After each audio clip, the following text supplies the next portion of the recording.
we're going to fail at Worlds narrative, I'm not quite sure about that because we're literally showing the best international performance in many years. We don't do random picks. We don't go on stage.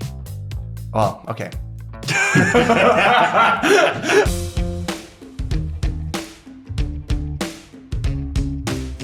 Hello and welcome to episode 20 of the EUphoria podcast ahead of week 3 of the 2024 season finals. As always, we're available on Spotify, Apple Podcasts, YouTube, and SoundCloud. And also, it's me, Drakos. I'm back. Thanks, Betty, for the sub-in. Dagda is here with me, as always. And also here with us was Dylan Falco and Duffman to talk all things G2, some of the issues that they had over the course of the split, their last couple of series, their upcoming series, and also where they fit in the grand scheme of things on an international stage. There's a lot to talk about. There's a lot to cover. So let's get into it. Welcome back for another week of EUphoria. It's good to be back. I was gone for a week. You guys, I feel like, were also briefly absent from the... This is how I planned to start it. I just saw, set up for myself. But you were back this previous week versus GX. And I assume after that series, you got to breathe a little bit of a sigh of relief and take a break. I know how your players take breaks. I know how most players take breaks. They don't. They just play video games on their off day. But what do you guys actually do? Do you get an off day as coaching staff? Do you get to take a chance to relax? Is there ever a break? For this one, I think we were shooting a video actually yesterday. So the players did not, in fact, have a break into 3 days of scrims and then play again on stage. At least as we get later into these important seasons, the amount of off-time professional players get is quite low. If we can squeeze in an off day a week where people can relax, it's great. But we would like it if they would play some solo queue, right? Yeah. Because it's very competitive, right? If the other teams are taking their time to be dedicated and we're not, then they're going to have an advantage. And at G2, we do what we can. Yeah. For people who don't know, do you mind explaining what each of your roles are? And let's also maybe highlight some of the other guys on your staff, because you guys have a pretty robust staff. And I think to the outsider who isn't super, keeping up to date with every piece of G2 content, they're like, yeah, well, there's a bunch of you, and I kind of know Dylan, and that's Duff. People talk about him a little bit, like Isma's better, but people don't really understand kind of the division of labor that goes into the work that you guys do. I can take that one. I'm Dylan. I'm the head coach of G2. I guess I'd be mostly involved with match preparation, strategical leadership, and I guess those would be the main two tasks. We actually have 5 people on staff. We have Duffman here. Yep. Actually, you can maybe say what you... Sounds good. I'm Duffman. I'm the assistant coach right now for G2. I'm pretty much responsible for holding us accountable on macro and just making sure the decisions we're making in game make sense. We're not just fighting for the sake of fighting, and also a bit of looking at other regions and trying to find different things that they do, different patterns that we can pick up, basically. And then we have Romain, our general manager. You can all see him. He notorious buff guy. does notorious body painted naked Frenchman. Does he own a shirt? We're still waiting to find out the answer. Not quite sure. Then we have Rodrigo. He's the one on stage with me during draft. He's our head analyst. This guy's a wizard. Cool. He's developed an entire software suite for us on the back end as he's he has his master's in software engineering, and he's and along with that, he's also doing match preparation with me and analyst stuff and scouting, and it's crazy. And then we have Isma, our sports psychologist, who just does everything to do with the player's lifestyle, whether it's sleep, nutrition, exercise, and we're pretty hardcore with that stuff at G2. So yeah, we have quite the staff. Everyone has, I think the way it works, having 5 people, is because we have very, very specific roles. Yeah. There isn't a lot of overlap. I've been on staffs before where there's 3 coaches. Actually, I haven't, but I've known of teams where they have a lot of coaches, and I would imagine if there's too much overlap, it can definitely be less efficient than what we have. Yeah. Do you feel like the downside of that, though, is that you kind of always, all of you together have to be there all the time? We just talked about no one gets a break from a player perspective, but it also sounds like if there was a little bit of overlap, and not that PTO is the thing that professional League of Legends teams get, but there would be maybe a little bit more room for breaks if there was a little bit of overlap there. Maybe it's cliche, but it's fun, right? I don't like the breaks. I prefer the times when we're working, so. Yeah, usually there's not overlap in our strict roles, but usually draft, for example, Rodrigo and Dylan both take care of that. So say there's a day Dylan or Rodrigo's not there, the other's going to pick up on that. And then say I'm missing a day, I don't think reviews are going to suffer. We're still going to have reviews. I think we can manage a day or two. But obviously, when someone's not there, it is felt. Yeah. And then is there like just a full trust system between you guys, or is there, excuse me, sorry, like a hierarchy between like, hey, look, when we get to the end of the day, we fully trust what Duff says and we're just going to go with what Duff says, or is there like player input that comes into it, or how do you try and manage all those expectations? Romain especially is big on expectation setting and meetings, and we always have a lot of workshops before we go into any challenge to kind of align, we call it, on what we expect of each other and what we expect to do. It's almost like you work for Riot. That sounds so familiar. Actually, he did. Yeah, he worked for Riot for a few years. So, like before we come into our first scrims of the year, there's workshops, and we're talking about what we expect. Are we going to remake games? What do we expect? How many games we're going to play today? Like all these sorts of things. So hopefully, when we get to those moments, there's not this question of who's making the call. Yeah. Obviously can be tricky, and I think we can touch on it more when we talk a little bit more about G2 right now and kind of where you guys are at from a coaching perspective. But right away, just want to hit really quickly on last week's games. Very short weekend. Yeah. Not a lot of minutes of League of Legends played. BDS versus SK. I'll just kick off with first. Rob, what was your thoughts on this series overall? Like, this was kind of... Yeah. I mean, I talked to you after you cast it. We went to brunch the next morning, and you just looked at me like... I was there. Yeah, it happened. It existed. I mean, they were very, very quick, right? For both series, I feel like there's very little takeaway from it overall, because it was just like they were so one-sided affairs. So, I mean, it was nice to see both yourselves and BDS kind of back in full swing. Yeah. But there's very little to kind of go, oh yeah, this is something new I now know about these teams, because it just was like, hey, BDS played BDS's game and they won. How did you guys feel about the BDS SK series? I assume you're going to watch it closely because obviously you're prepping, etc. And I don't want you to give away the secret sauce on BDS, but I was personally caught off guard by how one-sided it was. I think I expected more from SK, but I'm not sure if that's like my narrative cope angle. What was your guys' thoughts coming into the series versus like what actually ended up happening? I feel like most of it just hinged on SK like kind of throwing away their lead in the first game. I think once that happened, I don't think there was much coming back from them. I think it was kind of how the season kind of went, where they'll be in good positions and then they'll just throw it. And then, unlucky, you just lose, right? It's actually tragic that that's like the most consistent, memorable thing about their year overall. Like Rahel Luan, bam, shining spotlight, and then you had all of spring and now the end of season finals / little bits of summer, which was just like tragic. They're the opposite of G2, I think many people would see. That you guys like had a lot of deficits in a lot of your games and managed to find a way to come back, and it's like SK on the other hand, you're like, how are they going to MacGyver a throw? Like, how will they find the perfect time? But even then, it felt like so many of their wins hinged on like one big play from someone. Like you look at like the game they played against BDS, it was like that insane Alistair engage from Luan, like right in front of Baron Pit.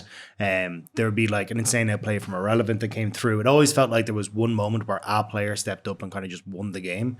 But I never really looked at them and went, oh yeah, they are winning through consistent map play that you can kind of replicate every single time. So it was a cool story, but it felt like it was always eventually going to be a struggle towards the end of it. Yeah, I also feel like late in these seasons, as people figure out more of their strengths, like the difference in teams and performance kind of becomes more noticeable. Like there's always a lot of 3-0 blowouts late in the seasons usually.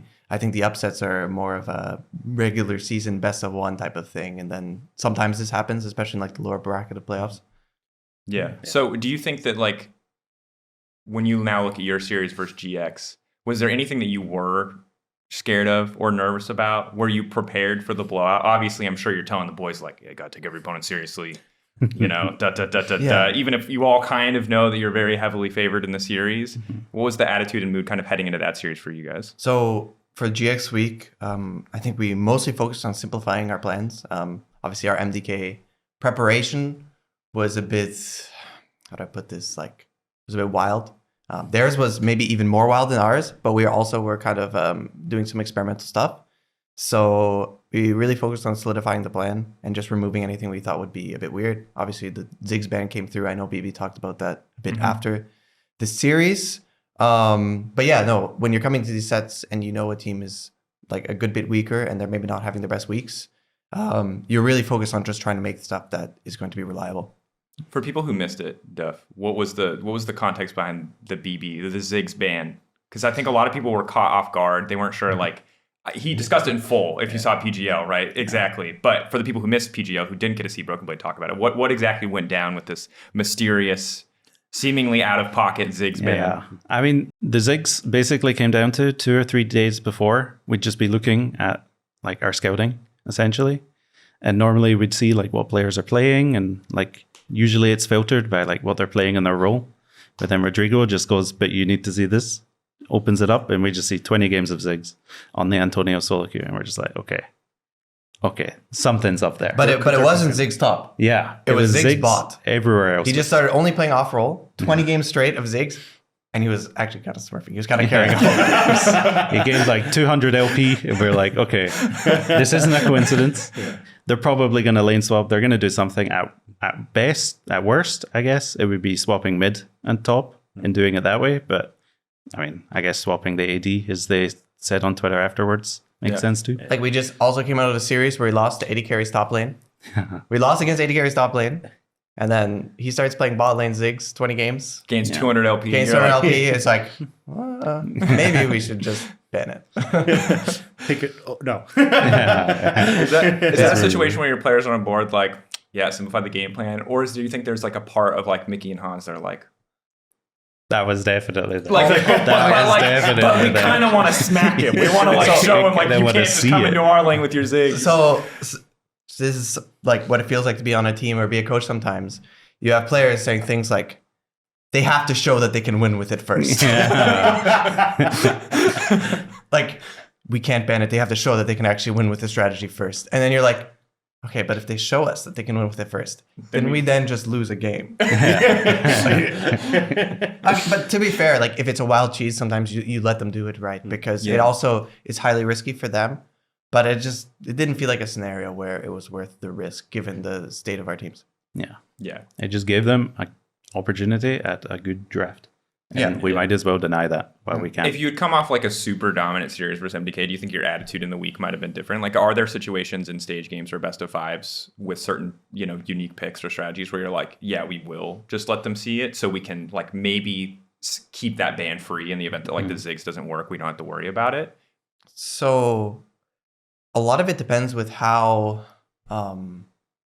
adaptable you think your draft actually is, how locked you are. Sometimes you don't have a lot of room in the draft to pick and ban different champions, and you kind of need to leave something open for the first game, because if you don't, you will feel kind of the pressure to be locked for the entire series. But that's wildly dependent on like how the scrims are going, how your champion pools currently look. And there are some series where you're going in, you're like, man, we need to leave up one of these weird strategies, and we don't know which one is the best, and then we just make a call on which we feel like we can counter the hardest and get in the first game. But there's some series where it's like, oh, we don't really need to ban anything. We can just ban it all and it'll be fine. So I think that's a very match-specific question. And those are actually the sort of decisions as like a head coach you kind of need to make that have, I would say, pretty big impact in the long run. Yeah. I mean, it sounds like a little bit of a stressful situation, because you're always going to have, I assume, at least from my experience talking to players, like a certain amount of player ego coming in where it's like, let's say higher level competition, solo lane, they're like, yeah, this matchup's fine. It's a good match, and I can outplay this guy. But like, you've seen the scrims, like he can, but also sometimes he doesn't. And like, not going to name any names here. But like, so in that moment, how much pressure are you feeling as a coach? Because you ultimately know, like, that is, even if the outside world doesn't know, that's like one moment where it's clearly not, like, it's not the structure, it's not alignment. At a certain point, like, that's a call that you have to kind of make almost in isolation. Does that feel like a lot of pressure? Does it feel like that's a call you have to make in isolation? Or is it something where the teammates are on your side? They're like, all right, Dylan, we'll give you this one. I won't pick the thing, but like maybe next time. If it's World Finals Game 5, you know that there'll be some pressure involved in that decision. I would say for sure. It depends on the context. Like, it's not my first rodeo, right? There's been a lot of times someone's had some OP champ and we're discussing whether to ban it or counter it. So usually it's fine, but like, I would say it's going to depend on the stakes of the match. So, no, that's true. And sometimes it does just come down to morbid curiosity. I think with the Ziggs, in particular, it was like, everyone kind of wants to see them do it. You know? we kind of want to see Patrick top lane. You know? Like see how that works. What are they cooking? I'll be honest, from a morbid curiosity perspective, I wanna do wish see it, I wish you had gone through. Like, it's cool to get the Sure. story afterwards. It might have been even cooler to see if it worked. But when you came off a series loss, when you're in the lower bracket, like, all right, guys, I understand. Not everything has to be. You already had a content day instead of an off day. They don't need more content games. Exactly. G2 as a team this entire year has been the focus of a lot of fans, unsurprisingly. You guys are a pretty popular team, pretty successful team. But there are a lot of, I think, like, I don't want to call them narratives. I think some of them, there's a lot of really valid observations. There's a lot of, and then follow-up tacked onto those observations, wild conclusions drawn from very little things, and like everything in between, right? And I think a lot of it stems from the fact that you guys have had that really high, 5 games T1, and then, you know, low lows of dropping series here or there. How do you feel about, before we get into like the deeper discussion about all those perspectives, et cetera, like how do you guys feel about the G2 project right now at this point in the year? Pretty good, I'd say. I think in terms of results wise, it's especially in Europe, it's hard to do much better. I think we're 1 series off, like just losing to Mad a couple of weeks ago. I don't think we could do much better. We won 3 splits, right? Internationally, I think we showed that when we play on the day, we turn up, we have good prep, and we understand our opponent and we play well. We're going to match any of the teams that are going to be at these events. We show it weekly in scrims when we play against them as well. So I think I feel pretty good about the project. Yeah. We won 3 splits and went top 4 at MSI. I'd say it's been a pretty good year so far. Yeah. We actually think we can do better. Like, we actually really want to compete and make a finals or win an international event. That's actually what we feel we can do. Obviously, there's been some more negative narratives surrounding our team during the past month or two. I would say that. I'm not really feeling that as much. At the end of the day, we just want to win, and we did win. I guess here in Europe, obviously, there was like some gold deficits involved.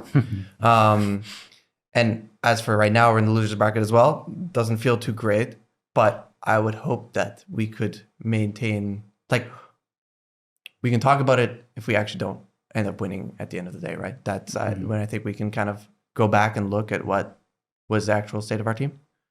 How does it feel to like see all this sentiment? I think one of the struggles of being probably G2 specifically, but also from our region, is like, because we've hit really high international highs before, and because oftentimes when we look at the diehard League of Legends fans, they never look at leagues in the context of themselves. They look at like the theoretical of the next upcoming international tournament. It feels like you guys are held, despite, as you said, winning everything.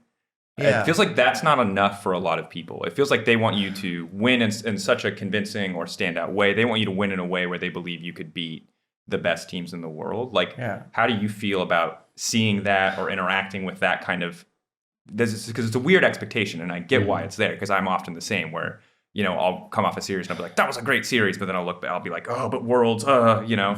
But how do you handle that kind of mismatch between the fact that, yes, you're so incredible domestically, but for a lot of people, like, they need more. They need that, like, they need to know with 100% confidence that you're going to beat Gen G, and I don't know how they're going to get that from an LEC game, but like, that, it feels like people always want this greater victory. Like, did we not just put up the best international performance for a few years? Like, it's been since maybe 2020. This is the strongest at MSI. So we're going to fail at Worlds narrative, I'm not quite sure about that, because we're literally showing the best international performance in many years from a European team. So I would hope that people would at least give us the benefit of the doubt on that, even if our games in Europe are a bit sketchy. Like, that's what I would hope. I do, like, there is definitely, or at least to me, there seems to be a difference between your performance at international, though, and domestically. Because even coming off of spring and winter, there was a lot of questions around your early game. You get to MSI, it looks way cleaner, like way better. And even now coming in, like the games against Fnatic, you are still looking ropey in the early stages, which I don't think is unfair. So it's like, what is that difference? Or what do you think is the main change that happens? You know what the difference actually is? Fnatic on stage at the international event just plays 20 times worse. I actually think that's the real difference that's making this whole thing look really weird. Because like no flame. I mean this as like a compliment to Fnatic. We go to MSI, we're scrimming against the Asian teams, beating them. Oh wow, we can win. Go T1, almost beat them. TES, 3-0 them. Scrimming Fnatic still during these times. They're the hardest team for us to play against at these events early game. Like they're really playing us well in scrims. Like we post our scrim results, right? They were one of the strongest teams we're playing. They go lose to NA. And then obviously they lost to NA again this year. So it's like, I feel like that maybe makes the whole thing seem weird. So when we lose early game here to Fnatic when they're playing well, or lose or drop a series to them when they're playing well, I don't feel like that's because we're like really bad and we can never win internationally. I think Fnatic is actually very good.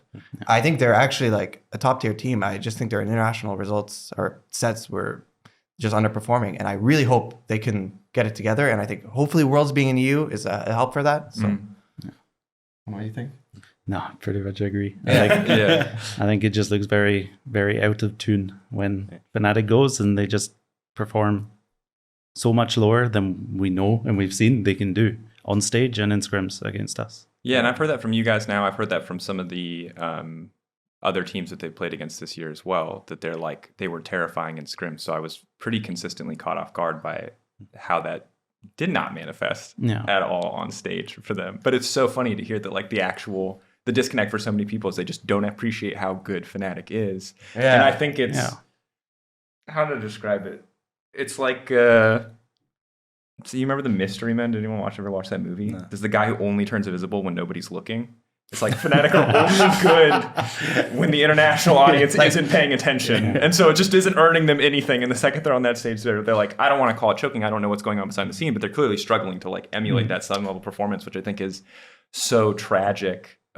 Hilariously, both for them and now for you, because I think that finals for the pundits who want, that perfect international, not that it was mistake free, but they're not looking at it as Fnatic's early game was so cracked. They're looking at it as goddamn G2's early game is terrible and Fnatic's late game is terrible. You're both bad, So let's say they actually beat Team Liquid at MSI, go to the next series, play a really close series against BLG. Like maybe this is like super fantasy land. Sure. But if they did that, and then we had that summer split against Fnatic where we lost to them and then had to come back against them in the finals, would the story time have been different? Yeah, and I think like that's natural, and I don't think that like sometimes people are going to be like, oh, broadcast narratives, Like, I mean, the like, evidence fair enough, is there. Right? Like from an outside perspective, fair enough. Yeah, because I think that the people, the average League of Legends viewer, right, like doesn't probably understand the game on a deep enough level to understand the difference between a game with 40 kills being a great game and a game with 40 kills being a fiesta, or a slow game being macro genius, or both teams not being able to do anything on the map, right? Like, but I think that generally, like, there's enough people out there who have strong opinions and people will take from them and go, and like that kind of snowballs. And the context of international has always been big for us, because despite the fact that, man, if we can't not bring up G2 2019, played a lot of really shit games because you did good international. People are like, oh, they're so smart. And I was there. I was in the hype. The context from international, it's so funny. It's like, I don't want to say people are overly attached to it because Worlds is very important, but like that defines everything. Like if we, Fnatic and G2 both do good at MSI, and then BDS beats Fnatic, it's like, we're a 3-team region now. Not BDS is choking, you know what I mean? Or Fnatic is choking. Yeah, I mean, you can look at 2019 for that. Like, only one team went to MSI. Like, sure, we won it, but that is the big difference, where this time 2 teams go from Europe, and then one has an underperformance. And now that really shapes everything else afterwards. You think they underperform, so now Fnatic is just default bad. But like the opposite is true. They just underperformed while there. So that just paints every result very differently when they come back to Europe. Yeah. And I do want to talk about more about Fnatic in the context of their kind of upcoming series shortly. But I think from your guys' side, or Rob, do you want to kick off? But it's just, I was going to say, I think it's like, there's also moments where I look at like Mickey in the Fnatic game, dying level 1 over and over, going for the failed dive. Like, as much as, like, I'm not denying where you guys are coming from. I do agree with you that the Fnatic has looked better at times, and it just hasn't been able to perform in international. But it's like, when you look at moments like that, there's obviously things that you want to try and fix, right? So what is kind of the going into internationals? what is that, or even up in the coming splits, like, has that been a big focus for you, or is there still more of a, because you kind of talked at the start of the year about mid-game being more the focus area for the year. Like, has that changed over the course of the year now with some of the moments we've seen in early games that have gone wrong? This is a tough question. I mean, yeah, I can't really hide the fact that there's a lot of unforced errors in our series. I think that for sure plays part into people's perception of the series. But I think that also should play part of why it's, I guess, good that we come back in these games and show that, yeah, we make these unforced errors bad. Yeah, because I don't think it's unfair to say them. you are like the best mid-game team. No. Like 100%. Like, it's easy to look at and see. But I think it is just like there are some moments where like there's a bit more of a whoopsie. a lot of whoopsies in recent weeks, for sure. I mean, I don't think the focus has really changed. I think just the way we're doing it has changed. I think the start of the year was very much about mid-game. It was about giving the players tools, like keywords and stuff we can do in games. And then now it's more about, kind of just making sure we have solid plans and then reminding them of those tools in games when we don't use them in practice, for example, and like, this is what we should be doing. This is what we agreed to be doing. But for sure, it's not as big a focus as it was earlier in the year. So when we talk about, like, I think the general consensus is G2 early game very bad. And we talked about Fnatic. You had an interview with Goldberg where you talked about the Fnatic finals, and it was very clear in most of your interviews, it's like they drafted for early game, they played well early game. Yes, we made a couple mistakes, but like that's part of the reason why that looks so extreme. In general, like, if you had to summarize why you think there's this perception of the early game being bad, is it just a lot of these enforced errors? Are there other kind of mistakes that are going on? Is it communication? Is it poor draft planning? Like, why is it that we are so consistently seeing situations where you're dying early or falling behind? Sorry, I know it's kind of a loaded question, but like, how do you break this down? Because like, this perception doesn't come from nowhere, and it's not as simple as like, yes, Fnatic played really well, and yes, they drafted for early game, but like, there's obviously enough going on consistently here that I think that, like, while some of people's concern is maybe overvoiced, like there's validity to that. Like, G2 early game is questionable. So I think obviously aligning and creating and understanding early game gameplay interactions is like a big one, right? I think the summer patch was very different than what people were playing for the past few years. A lot of AP jungles, a lot of AD carries mid. A lot of those AD carry matchups are incredibly volatile early levels. The AP jungles then bring in a different set of supports you need to play with them, and you kind of want to full clear on those jungles, but sometimes you don't want to full clear. Grubs becomes different when you have jungles power farming because it can really snowball one. So a lot of the stuff kind of changed. So I think that brings a lot that we needed to figure out. Maybe we were a bit slower on some of that stuff. Obviously, like the just unforced errors, like where we just die early levels, that's just from a coaching perspective. A lot of that just has to do with discipline and time with your champions and time with the game. Just it's a skill thing sometimes, right? And as far as like the draft is concerned, for sure. Like, for example, in the finals, the most famous set, I guess, Fnatic was drafting mega early game, and we were doing some real dirty scaling drafts. But that at least is conscious, right? At least that part of it is like a conscious choice we make going into the series. And if we're winning with it, we're probably not going to change it. I would obviously prefer less unforced errors, of course. But yeah. I think part of it also is we're a team that really plays on the aggressive side of everything. Like, we're not a team that's like, our players want to win. They want to be pushing whatever advantage they can get as much as possible. So that just looks like when things go wrong, it's going to look really wrong. It's going to look like, what were you thinking? Like, because you're trying to take every advantage you can, even when sometimes the advantage is not there to be taken. Like, you look at Mickey, for example, dying level 1 a few times. Like, one of those times, he literally just loses track of the minions, of when they're dying. So they get level 2, 1 minion earlier than he's thinking, like in his head. So he just dies.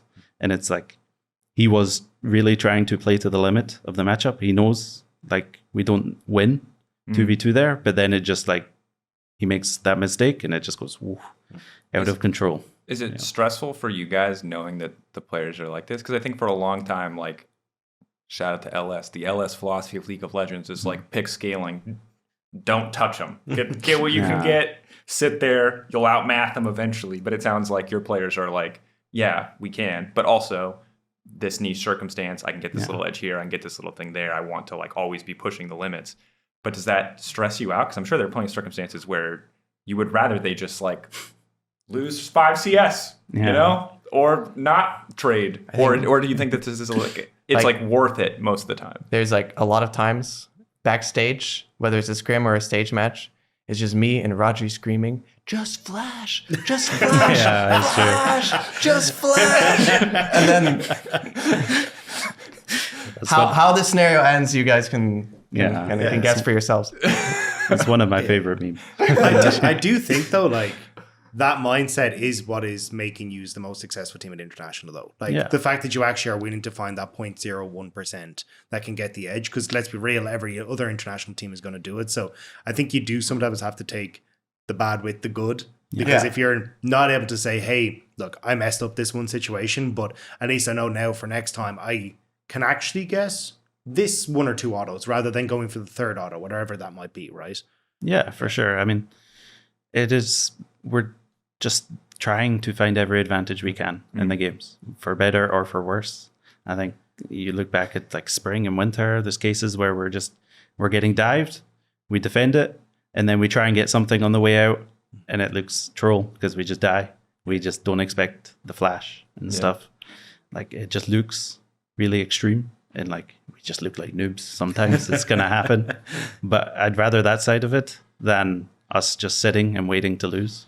A lot of the time, if people are making mistakes, I want us to be able to see it. I want us to be able to punish it, because they're going to make a lot of mistakes. It's a hard game. I guess if you think about it, there's been a history of Western teams going to Worlds and losing in peace, right? Yeah. So we're hopefully not going to do that. Yeah, don't lose in P. Go out fighting. Yeah, exactly. You know, I'd rather feel like, you know, the VCS with Nocturne and Galio and just look at it like, even if it's not going to win a game, just do some crazy stuff than, going quietly, Ornn, Jinx, doing nothing. If you're going to play to fight, you know. Yeah. So I appreciate that. You talked a lot, or you've mentioned a couple times now about like unforced errors. Do you think this is something that's hard to manage because of the sheer quantity of like League of Legends? You guys played the most League of Legends out of any team in our league, you and Fnatic both, right? Like, is it hard sometimes to get your players to be 100% locked in, 100% like, let's say, respectful, 100% focused? Because I'm sure some of those unforced errors are playing to the absolute limit. Some of them are losing track of something, or maybe disrespecting in a little way, not to assume too much, but there's a lot of reasons those unforced errors can happen, right? Whether it's miscalculations, etc. Is that something that like you guys have to or have struggled with? Because while we talk about the community constantly thinking about international competition, I think it's often same for teams as well, where if you're not very deliberate about talking about the importance of this next series, etc., like you guys are already qualified for Worlds. Yeah.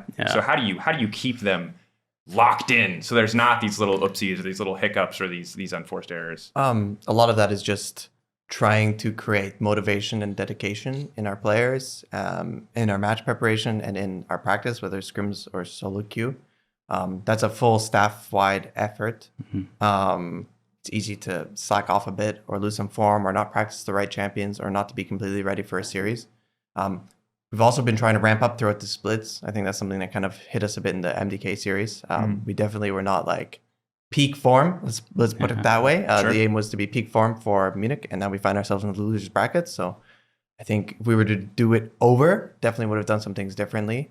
But yeah, it's like a lot of competitive games this year, a very intense schedule. But I think we do overall a very, very good job of maintaining it and handling it.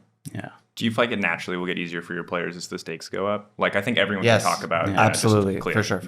Yeah. Because I think in every interview, you're going to tell me, we take every series seriously, because you're respectful. But at the same time, I think there's a difference when there's the knowledge that this series is elimination or versus a premier team or on the world stage. There were some unkind words to the team after the MDK series about how seriously the week was taken, for sure. Yeah. I mean, it's also a bit difficult with, at least for us, with how many times we have to peak in the year. Like, there's just so many events. We have spring, winter, MSI, EWC, and now we have summer into another summer.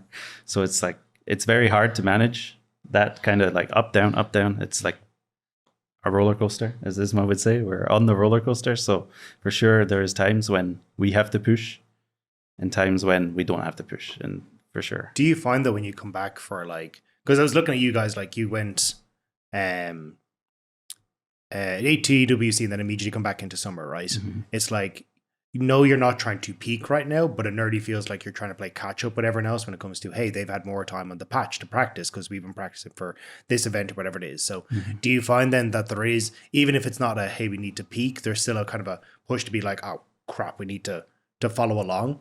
Because even coming into like the MDK series versus the Giant X series, it seems like your drafts were entirely different and your read was entirely different in what the meta is.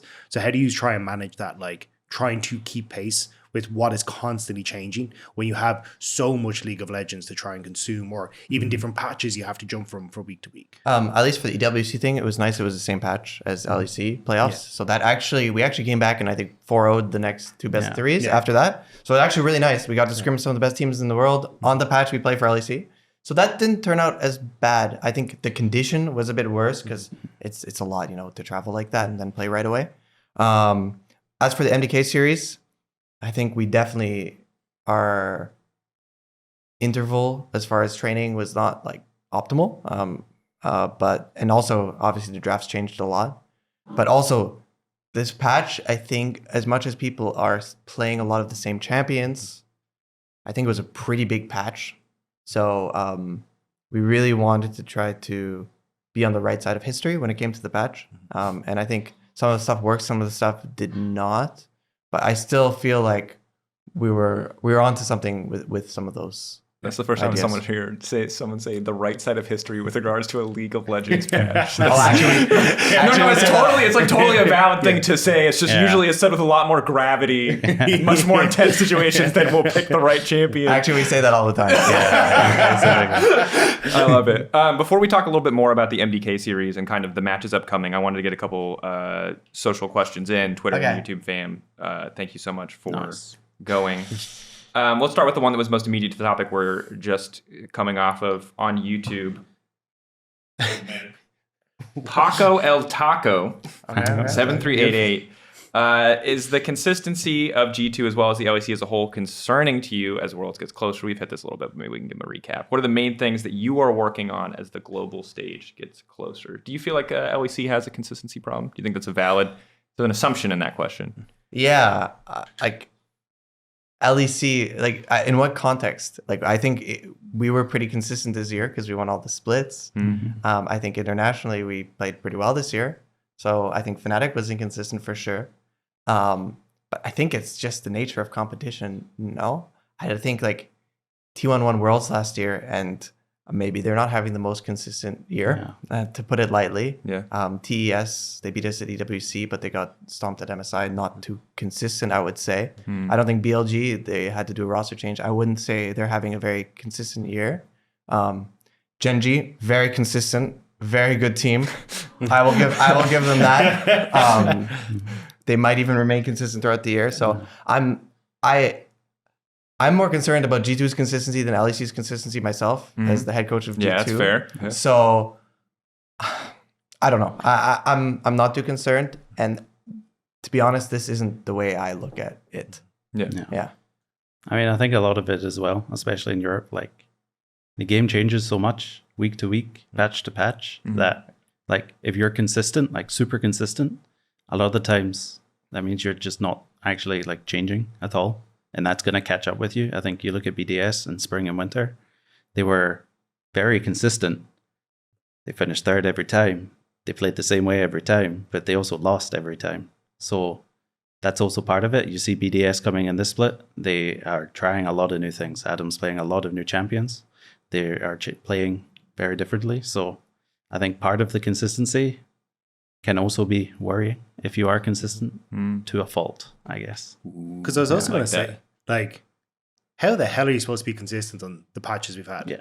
Like, you're supposed to come in with the guy who's your Sejuani Maokai guy, and like, now you're the Zyra guy. Yeah. It's like, You're the they're brand so guy completely now. different. It's like, you get the Antonio because he's the tank guy top. Sorry, we need you to play Ziggs bot. You're like, come on. It's like, it's so difficult when you've had this through line of how League of Legends has been played, especially when you look at what was consistent last year versus what is an entirely different skill set that you need to explore this year. So I think that, like, that's why we're seeing top esports and we're seeing all these teams struggle to kind of like find consistency, because realistically you have to go and work on and explore an entirely new set of skills, how that then links with 4 other guys in your team, and how then you're going to bring out the best version of yourself through that. So I think it's impossible to have a team that looks consistent, because you have to try things that maybe won't work if you want to try and find how the hell you're supposed to work in this new patch. Yeah, for sure. I think we should also look at teams like Gen G, who have been successful and playing well for so long.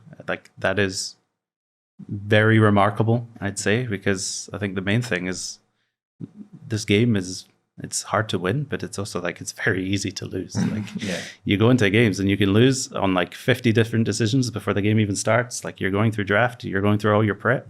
You can really lose on a lot of angles. So I think for sure, consistency may be an issue at some points for some teams, but it's just like, it's kind of, as Dylan says, it's the nature of things. As a potential follow-up here, another question from YouTube. Boomer OK 8002. Guys, just like I love it. Get the numbers out.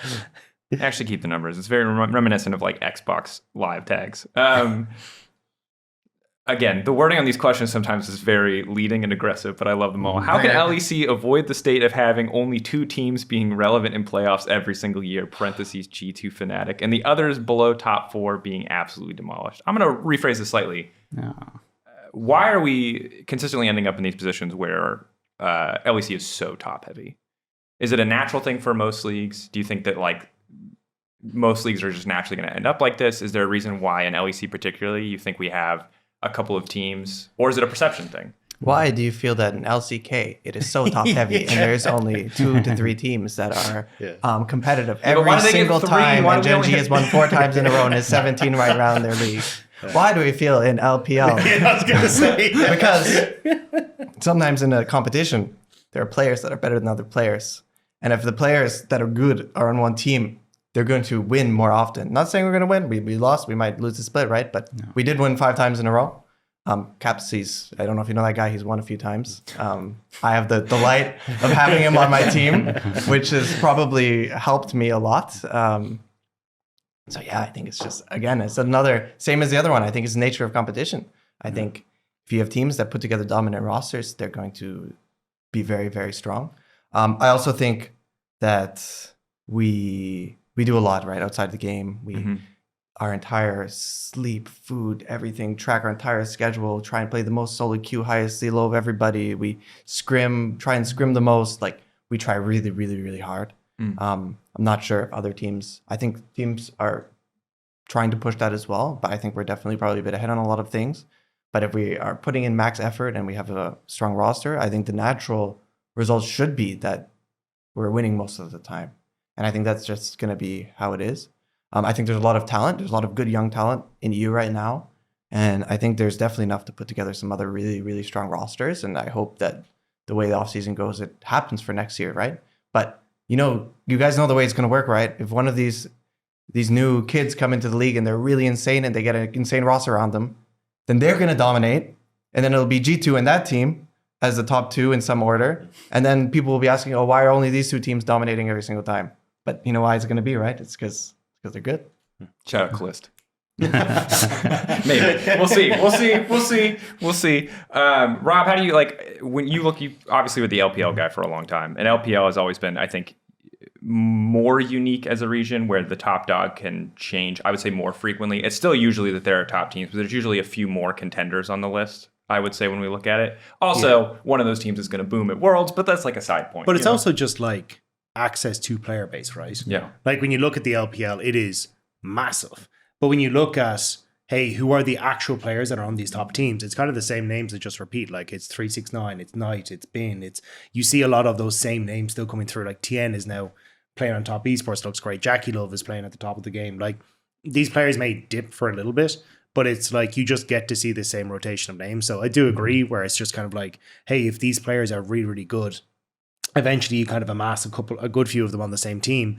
And even though the brand may change, like when you look back at, hey, it was JDG top esports in 2020, but when you look at the names, it was 369, Knight, and everyone else who's still on it. But now they've just shifted to a different team.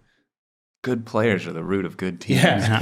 That's so profound. And it's like, and even like, I think you can, I do also think though, like, good coaching staff can make a difference, because if you look at like AL, well, no, if you look at like anyone's legend, they have like guys like Hope who were on EDG in 2020 for a bit and then kind of disappeared into the LDL, but they're now making a resurgence because they got Tabe, who's now come in, and he's an exceptional coach and can work with a lot. Like he worked with BLG when they won MSI, or when they won a ton of tournaments. So like they're, and yeah, when they won MSI, but I think when you have good talent and then a combination of good coaching staff or good staff behind the scenes, like that's really what makes the big difference.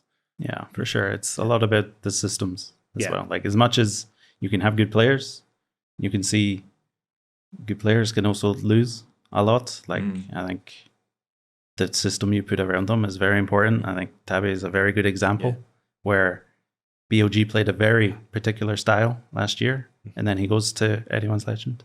And then they now have that style to learn from, while they also have good players. So it's like, it does, both are quite important for sure. Yeah. All right, guys, I'm going to be honest. You solved that mystery a lot more simpler than I think Boomer OK8002 was hoping. We did the just be good. Just be good players. Just win. Yeah, we'll see what the future holds for our region. But you're probably right that no matter what happens, it'll always, like maybe in a perfect world, there's a third, you know, maybe sometimes some years there's a fourth. But even then, like if we look at that, probably zoom in, there's probably still going to be big degrees of separation between the top two there or the top one there.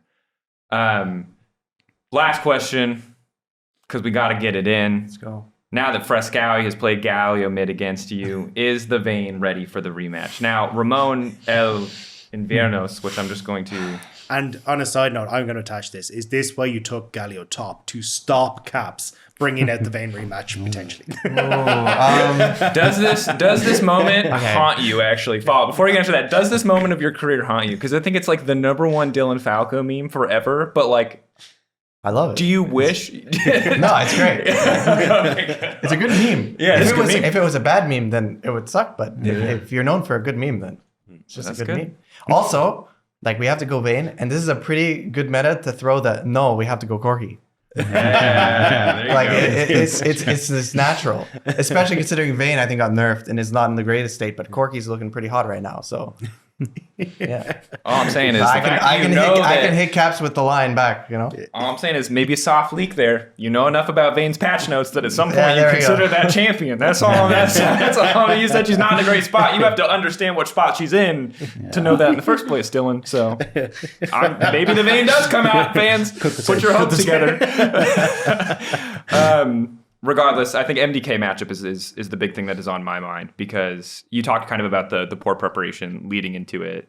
They obviously drafted a lot of wacky stuff, some of it very good, some of it even if it ultimately got them across the finish line. Like, what is your opinion on MDK in that series? I know how you felt about your guys' performance. Was it that they really, like, when you look at it, do you look at it mostly as, man, we messed up? Or do you look at it as, hey, wow, they actually did a couple of really good things? You want to go? I mean, it's a bit of both, definitely. I think we made a lot of mistakes in the series.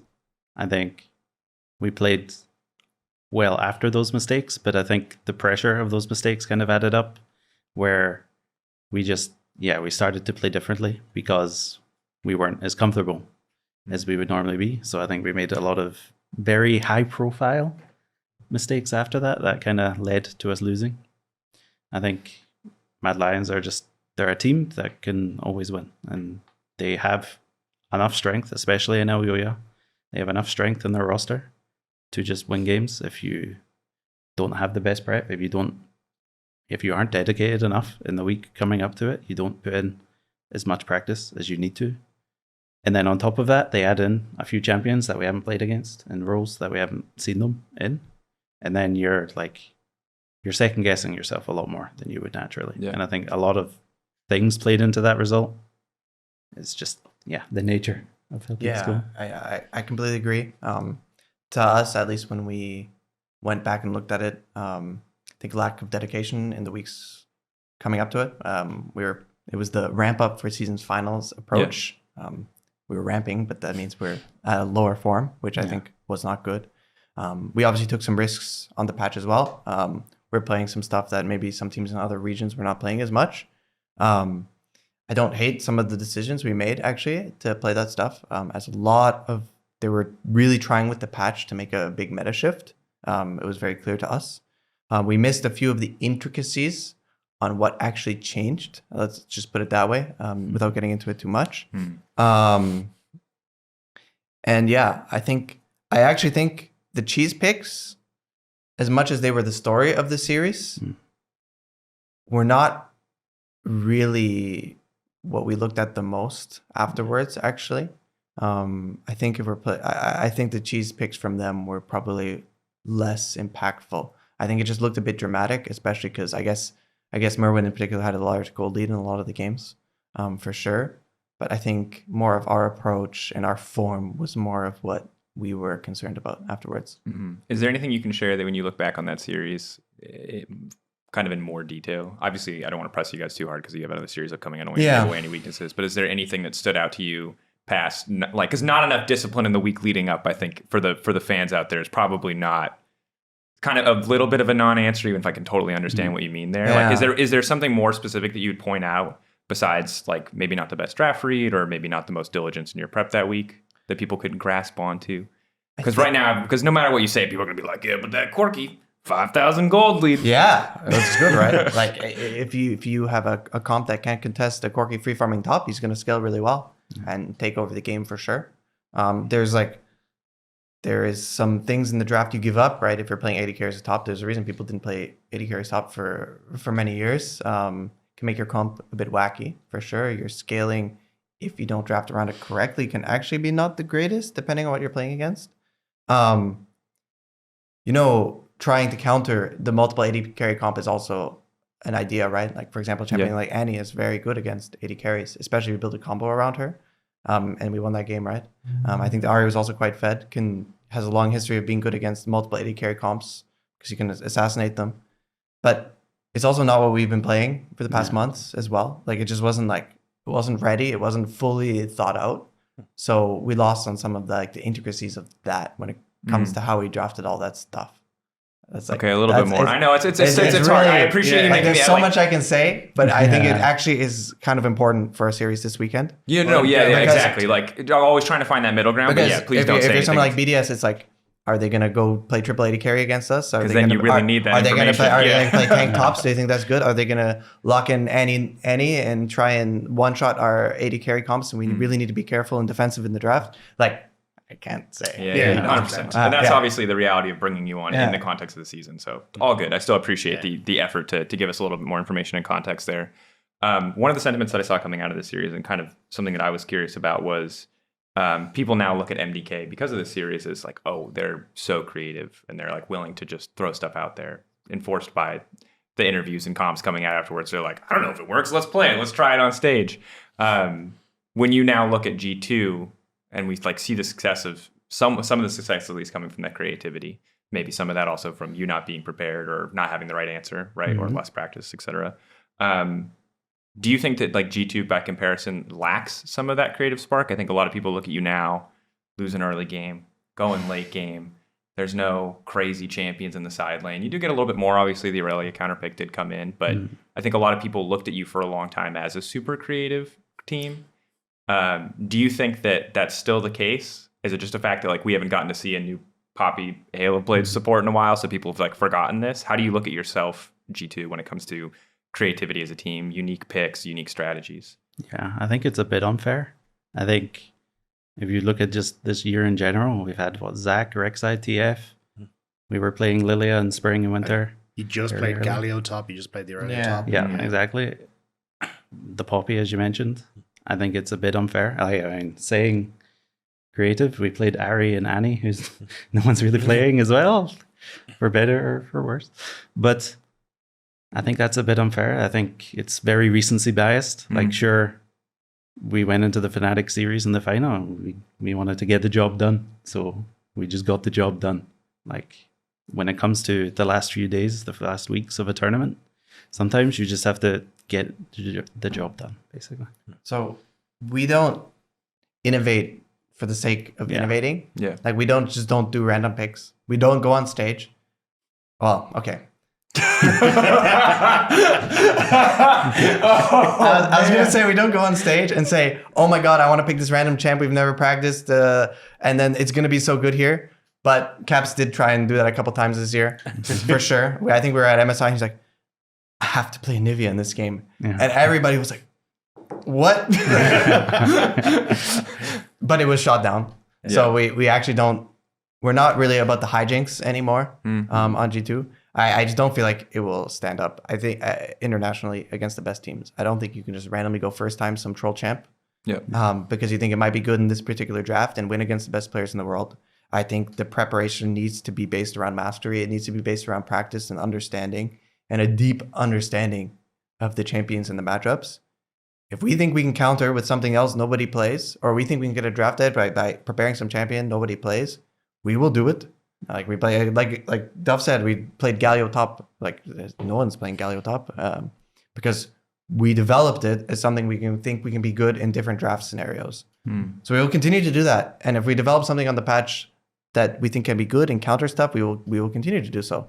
So maybe it's like, for example, the Annie to counter 80 carry comps. That's something we developed and we thought is good and it's good for a specific reason. But we're not a troll team. Yeah. And we're not going to be a troll team. I also think the AP jungle meta was AP jungle 80 carry mid meta was a bit strict as far as what you can do with your drafts. Yeah, it was a very strict draft and they're really trying to get rid of it. They tried to get rid of it for this patch. It seems to still be kind of floating around there. I don't know if you've noticed. I think next patch is the key. I think for Worlds they're really trying to kill it. It's really funny because you can see for like the last couple patches it's been like, all right, guys, here's the kill shot. Yeah. All right, this time the caliber on the bullet they're trying to put this horse down with just keeps getting bigger. Yeah. Like now we got the elephant gun. This time for sure the 80 carries. So we'll see how it goes for Worlds. And if it actually is dead, then there'll be a lot more room probably for stuff you guys have not seen before. Yeah. But it won't be because we think it's like special and cool and like, oh my God, crazy. It'll be because we think it's optimal. Because we have Duff here, who was around for the era that I think people would look at as the hijinks era of G2. Was it? Do you think that you had similar structures in place in that era? It was just that the meta was a lot more open, or does this feel like a significant philosophy shift from your time on the previous iteration of G2? Did you guys just troll in EU? It's not like you guys were trolling when you beat T1 in those series, no? Like. And I don't want to call that trolling, maybe but like that's the level of game 5, you know. But but that's like the level when people think creativity, they want the creativity that slaps you in the face. They don't want Annie Ari. Yeah. They want Veigar. No, even Veigar's boring. Yeah, they want something. They lost with Veigar. Yeah. They want something truly unhinged. Yeah, they lost with Pyke mid. I feel like Dylan might get compared to G2 2019 a little bit because it feels like there's a little bit of a chip there. No, Caps is just my mid laner. It's nothing to do with that. I'm fighting this fight every day of my life. You guys think the battle stopped in 2019? It did not. It happens I wake up every day. I put on my armor and I go to war. I'm sorry. You can actually do the real answer. What was the question? I mean, I think a large part of that is like also tolerance is a big thing. I think we were a lot more tolerant of like less tested things. We would try it once, and if the logic was good, even if it didn't go well in scrims, we would do it. Like we didn't wait for it to, like we just trusted the logic and just kind of went for it. And I think that cost us a lot of games as much as it won us games. I think the more high profile ones, like the Pyke, for example, I think that was well tested. A lot of the ones that worked were the ones that we got a lot of games in. We got a lot of elo and scrims doing them. So it was just, we knew what we were getting into. Have you thought about, instead of testing and the value of that, the clout you get from picking weird stuff? Just have you thought for the sake of your content team? That's all I'm saying. You know, you guys are prioritizing competition But content. No, I get what you're saying. Yeah. I think it's one of those things where, again, people want the most extreme version. You know, and I can understand. Personally, as a caster, I also love it. It's hype, right? It is hype. Yeah. Look, it's insanely hype. It's also fun, like as coach, to do some hype stuff, right? Yeah, to like pull something out that people have never seen before. Yeah. But I think it is a natural sign of like, I understand why you would want that structure there, because there have been many players over our time, and even Mirwan is one of them, right? Where he had a very unique champion pool coming into the year. And I think that once we got further into the year, it became harder and harder for him to find that same level of success. And even if he did find some of that in the series versus you, that series is, in winter, that series would have fit right in, right? But in summer, that would have been the odd man out, because there were a lot of times where he was playing Nico, blah, blah, blah, whatever, where it just wasn't working. So funny listening to this discussion after just having the lads on last week from MDK, and they're like, yeah, Mirwan just says he wants to play Lulu and then tells us as the game goes on how this is going to function in our comp, versus you lads that are like, no, we've had 250 games with this and we are going to only get to that metric before we are allowed to be like on live. We started the Galio top stuff at MSI. Yeah. Like that was it's a long time coming for that one, for example. Yeah. Do you, is there any merit, you think, to the more creative out-of-pocket stuff, to throwing a little chaos in the game? Does it like have, like, obviously I understand from a gameplay standpoint, you want something that's going to not be, you don't want to rely on like the enemy not knowing what's going to happen or whatever. You want to rely on what you do know.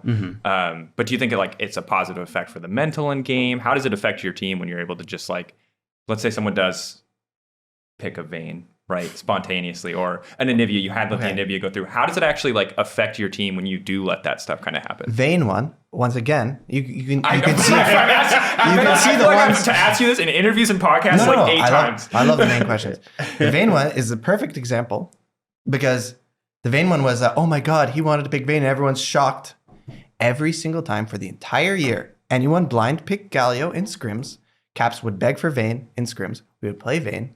It would usually do pretty well, actually. Sometimes it would go very bad. And I would hate it because I thought it was troll.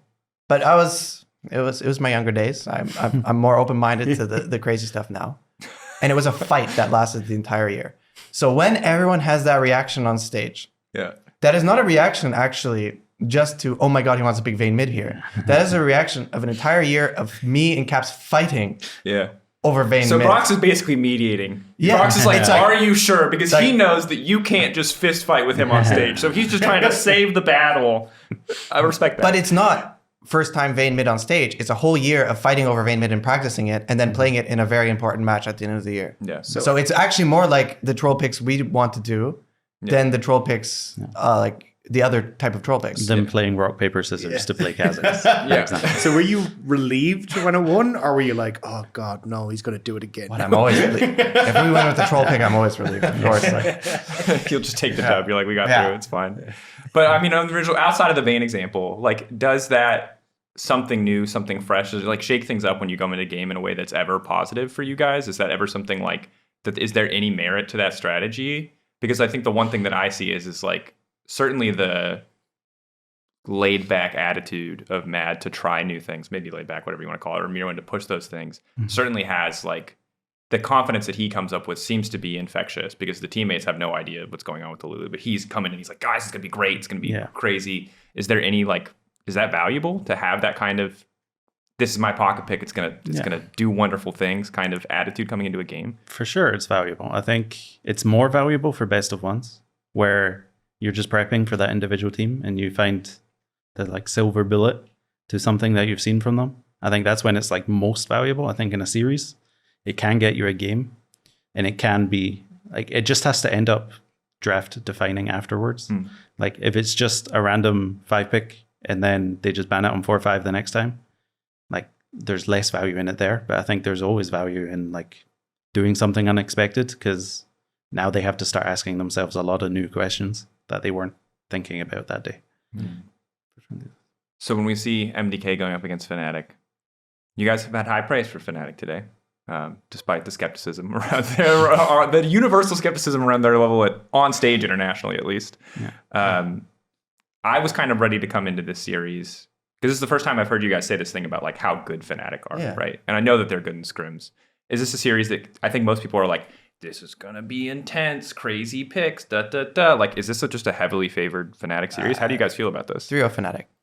That's what I think. Actually. Yeah, I think it would be easier. That'll look so bad if they lose. They're so confident. That's fine. That's what people want. Yeah. You know, That's the for clip. better or worse. For me, if we hadn't just lost to MDK, then maybe I would be on the 3-0 hype train. But I think for sure something freaky can happen in this draft, in this series. I think 3-1 Fnatic. Rob, does this catch you off guard at all? Were you heavily Fnatic? I think I was slightly Fnatic favored coming into this, but I'm a sucker for the. You just want to go down with them. Yeah. Because I did not have to comb through those MDK games. I got to live in the joy as a fan. So I just got to live in the essentially the highlight level of I could just review. be salty we lost, right? Yeah, but That's quite possible. True. You could also have inside scrim knowledge. They'll never know, Dylan. It could be you just say later. They don't have to know. Fair enough. I do think there's definite improvements, not on the weird pick thing from the draft from MDK, but one of the big criticisms out of MDK coming out of summer was they'd have these comps where they're like, oh yeah, we get Oyoya and Talia, he's really, really fed, where actually their early game goes well, but they wouldn't really have any easy go buttons. So there'd be a lot of Braum supports, and then you've got no real engage coming through from your jungler either because you're playing Talia or some sort of AP jungle. So I think, and then Miran's playing something weird. So it's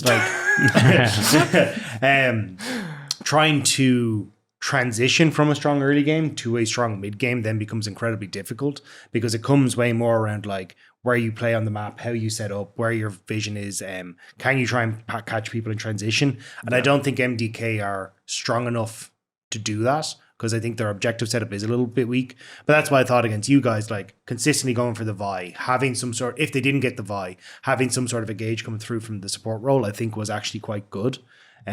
So I think if they can keep that for Fnatic and kind of have that as a conscious thought, I think they can put up a good fight against Fnatic. I still favor Fnatic, but I do think that this is a closer game, and I'm really interested to see how Oyoya and Razor go up against each other because I think that's actually a really sick matchup, and I think Oyoya has been a little underrated because people have just kind of downplayed MDK, but Oyoya has been one of the top junglers this split, and I think he doesn't really get noticed for it because of playing on MDK who haven't looked as strong.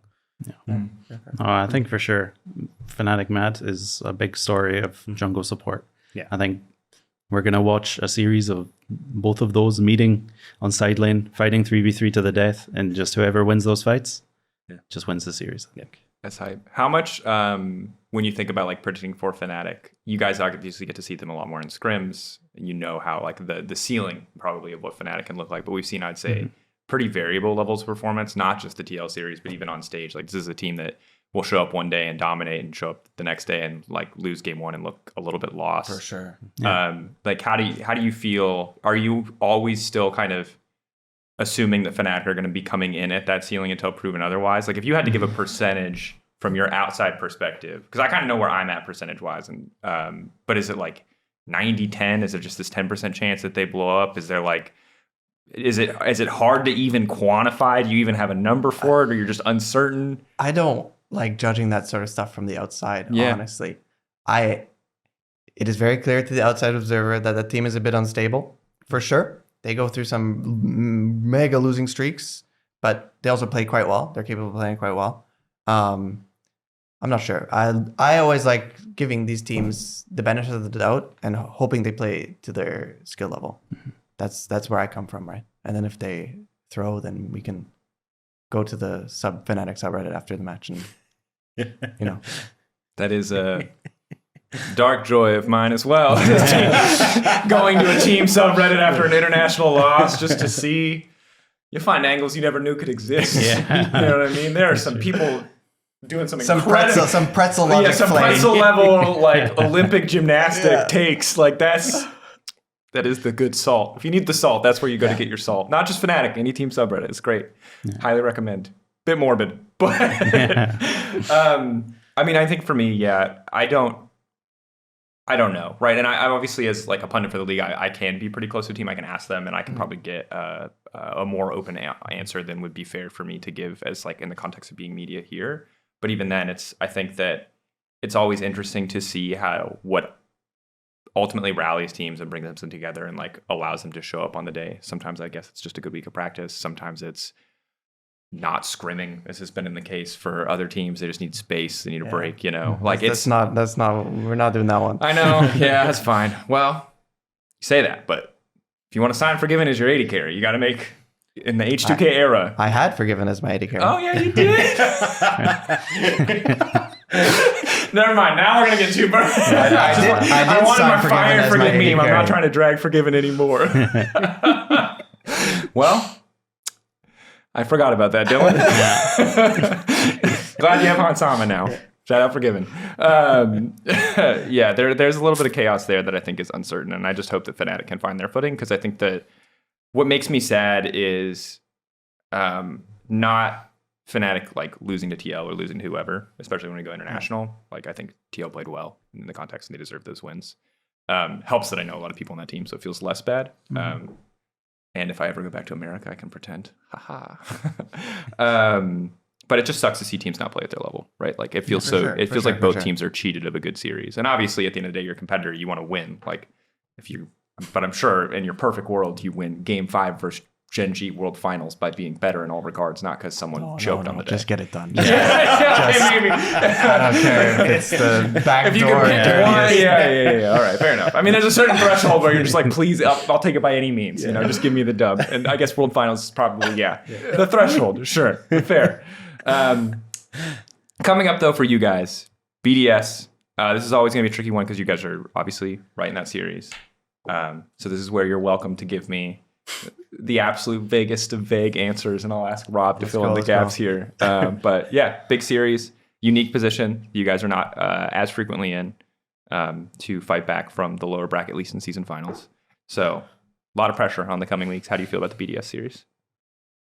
Oh, you're pressing that one to be? Yeah. Oh. Well, I mean, I feel good for it. I think we're having a good 2 weeks of practice. I think we showed in the Giant X series a bit more of what we can do. So I think I'm feeling confident. I think BDS is a team I always like playing. I have some history there, of course. So it's always fun playing against former players and former staff. I think it's going to be a fun series. Yeah, I feel like we're ramping up. Our scrims are going very well. It feels very good in the office these days. Very good vibes, very good performance. The plans feel very clear. And we have a pretty good record against BDS this year, or last couple of years, actually. So, yeah, I think we're favorites, right? They played pretty good last week, so we'll see how it goes, I guess. Hoping for the best. Nice. Thank you. Rob? Yeah, I mean, it's hard to not favor you lads when BDS has literally never beaten you. So yeah, the history is pretty damning on this particular matchup. Especially after the GX series as well, it looked like you lads were pretty much back on form. So yeah, it's kind of hard to say that BDS are going to come into this and be like, oh yeah, they're going to like 3-1 or 3. Like, it's kind of difficult. I do think that BDS look better than they have, though, especially in the SK series. So I think it'll be a closer series than I think I probably would have said if I hadn't seen the games. But I think maybe BDS pick up a game, but realistically probably 3-1 G2. Yeah, I have no doubt that like BDS is very focused, coaching staff, we can do this, we can make this happen. But I have no doubt that somewhere in the BDS management chain, they're like, God damn it, G2, we should be playing MDK right now. What the hell? For our spot in world? Like, they're probably so upset at you guys. We can talk about it after this series, right? Yeah. Because they could beat us, and then it is just an amazing year for them, right? Well, actually, they would still need to win one more series to make Worlds. So then the next one is a banger. Yeah, you guys locking 3rd seed before season finals definitely messes up a lot for certain people. Whether you win or lose, you are a problem for everybody in this As much as I don't want or think it will happen, if it was MDK versus BDS for the world slot in Munich, that would be a crazy. That would be very hype. That would be or actually, it could be Fnatic. I'm sorry. Like, it could be either of them, right? Fnatic versus BDS. You're coming back off of that. Sorry. Yeah, and the Canadian sorries. 100% 180 just in case. I respect it. Regardless, gentlemen, thank you so much for coming on. I know you have a busy week. I know it's a tight turnaround, and there's a lot of best of 5s coming up. So thank you for taking the time. Good luck versus BDS. We'll see what happens. Any final words, sponsors, fans, players? Sponsors. I don't know. I don't normally do this. I just said it and now I have to follow through. Yeah. Buy merch. Yeah. That's a 3 broken blade top father. Yeah. Thanks to all the fans and excited for the playoffs. Watch us hopefully do well. Nice. Great. This has been Euphoria Season 2024, Episode 20, which I didn't need to look at the board check. Yeah. Tune in this weekend. It's Friday, Saturday, this weekend. 2 incredible series, G2 versus BDS, as well as MDK versus Fnatic. Show up. Watch it. We'll see you next week.